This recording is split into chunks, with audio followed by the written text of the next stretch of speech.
चमकाने के लिए अपना खून पसीना बहाऊंगा। जी हाँ मेरे भाइयों और बहनों, APM नंबर 6 पर छड़ी के सामने वाली बटन दबाएं, भारी मतों से विजयी बनावे। क्षेत्र में सुना जब योजना आई, रोड नाली सब बनी कुछ ना छुटाई।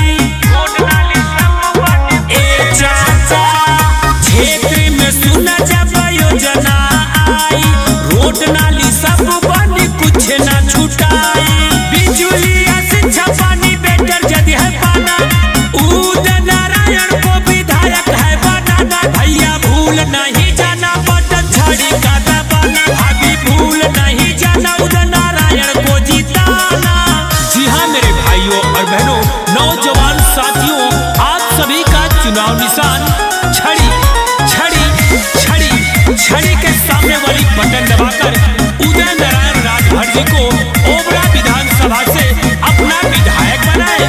जवन केहू कैले नहीं कई के देखाई है, कौनो परेशानी होई दौड़ल चली आई है।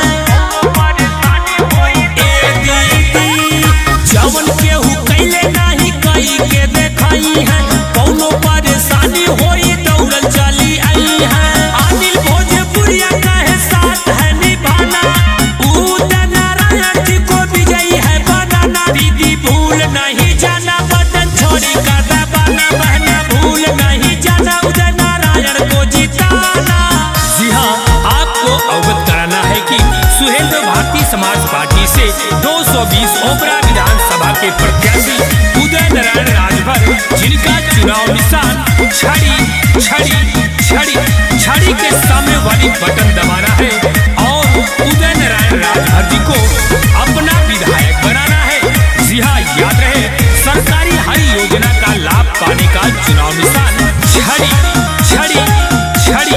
जी हाँ, शिक्षा दवाई पाने का चुनाव निशान छड़ी, हक हिस्सा अधिकार पाने का चुनाव निशान छड़ी छड़ी के सामने वाली बटन दबाएं, अपने क्षेत्र का विकास करवाएं, उदय नारायण राजभर को विधायक बनाएं। जी हाँ, याद रहे, 11 नवंबर को APM मशीन पर 6 नंबर पर छड़ी के सामने वाली बटन दबाएं, उदय नारायण राजभर जी को विधायक बनाएं।